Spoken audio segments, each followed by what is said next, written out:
Humanity really is not evolved to think of existential threats in general. We're evolved to think about things that are very close to us, near term, to be upset with other humans, and not to really to think about things that could destroy humanity as a whole. But then in recent decades, just really in the last century, we had nuclear bombs, which could potentially destroy civilization, obviously. We have AI, which could destroy civilization. We have global warming, which could destroy civilization, or at least severely disrupt civilization. You know, it would be something in the same way that humans destroyed the habitat of primates. I mean, it wouldn't necessarily be destroyed, but we might be relegated to a small corner of the world. When Homo sapiens became much smarter than other primates, it pushed all the other ones into small habitats. They're just in the way. You could make a swarm of assassin drones for very little money by just taking the Face ID chip that's used in cell phones and having a small explosive charge and a standard drone, and have them just do a grid sweep of the building until they find the person they're looking for, ram into them and explode. You can do that right now. No new technology is needed right now. Probably a bigger risk than being hunted down by a drone is that AI would be used to make incredibly effective propaganda that would not seem like propaganda. So these are deep fakes. Yeah, influence the direction of society, influence elections. Artificial intelligence just hones the message, looks at the feedback, makes this message slightly better. Within milliseconds, it can adapt its message and shift and react to news. And there's so many social media accounts out there that are not people. Like, how do you know it's a person, not a person? The way in which a regulation is put in place is slow and linear, right? And we are facing an exponential threat. And if you have a linear response to an exponential threat, it's quite likely the exponential threat will win. That, in a nutshell, is the issue. Yeah. Electrode to neuron interface at a micro level, a chip and a bunch of tiny wires. The long-term aspiration for Neuralink would be to achieve a symbiosis with artificial intelligence, and to achieve a sort of democratization of intelligence, such that it is not monopolistically held in a purely digital form by governments and large corporations. Essentially, how do we ensure that the future constitutes the sum of the will of humanity? And so if we have billions of people with a high bandwidth link to the AI extension of themselves, it would actually make everyone hyper smart. It's probably on the order of a decade. And by the way, you kind of have this already in a weird way, in that you have a digital tertiary layer in the form of your phone, your computers. You basically have these computing devices that form a tertiary layer on your cognition already. Along the way, Neuralink is going to help solve a lot of nerve problems. Like, so, in fact, we're just talking about, okay, what would it take to really solve for spinal cord injuries? We already know how to do this. Implant electrodes into the motor cortex of the brain, and then bypass the severed section of the spine and have effectively local microcontrollers near the muscle groups. It could restore full limb functionality. Very exciting what can be done here. And it's just memory. Like, as people get older, they lose their memory. And so it's incredibly sad when a mother forgets her children, and that can be solved too. I think we should try to take a set of actions that are most likely to make the future good for humanity. I'm pro-human. And my faith in humanity has been a little shaken this year, but I'm still pro-humanity. Well, I mean, Tesla really faced a severe threat of death due to the Model 3 production ramp. Essentially, the company was bleeding money like crazy, and just if we didn't solve these problems in a very short period of time, we would die.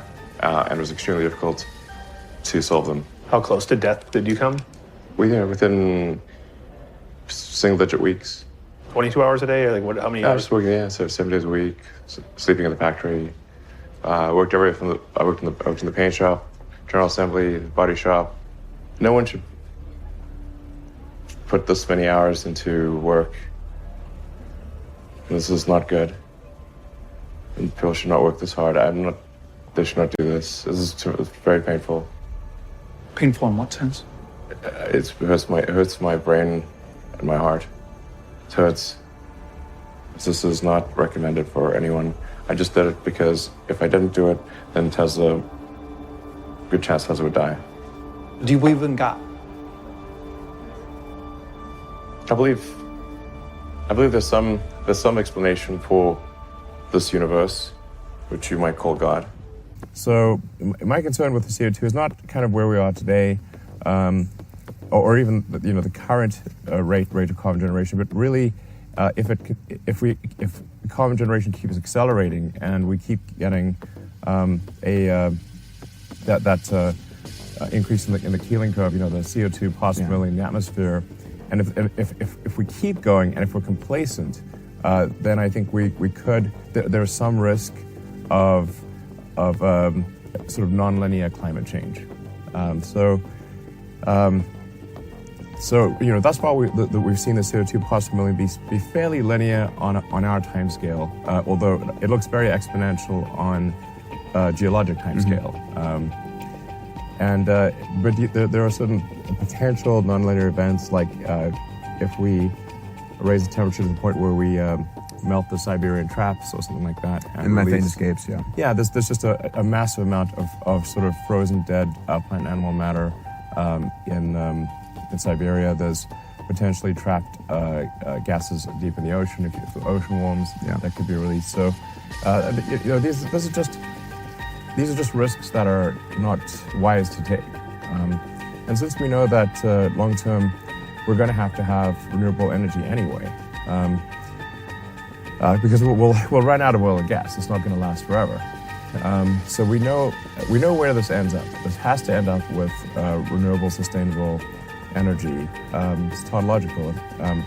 It's really just a question of, do we try to get there sooner or later? And we should try to get there sooner. It's obvious. Why run the? How long do you want to run this experiment? As I said, I am. People sometimes think I'm sort of like. I'm kind of in the middle of the spectrum. I think if we stopped CO2 production today, which obviously we could not do without civilization coming to a grinding halt, and mass starvation and all sorts of terrible things happening.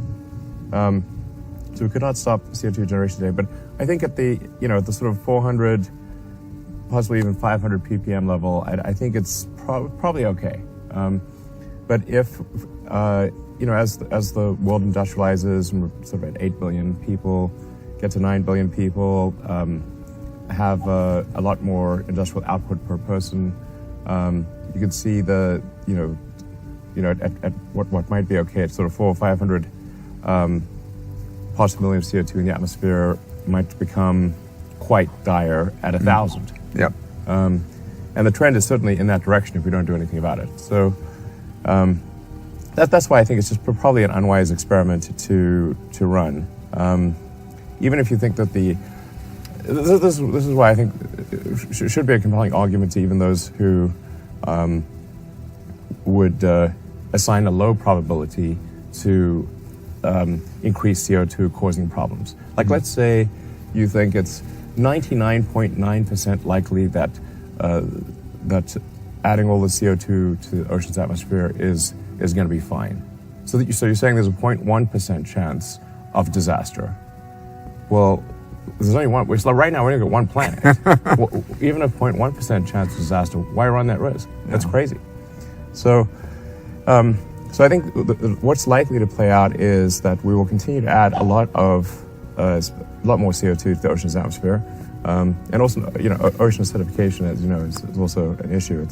You don't want to sort of add carbonic acid to the oceans and change the pH level because it destroys reefs, and it's hard to complain. The outcome so far has been great. Although obviously we've not yet sent anyone to Mars, and hopefully will in the future. And in fact, just a few days ago, or late last week, I guess, NASA. So a SpaceX craft will be the next craft to put humans on the moon. I believe the first human will be a woman actually this time. Yes. So this is great. Yeah. But of course we have to actually do it. And then tomorrow we've got our third astronaut launch.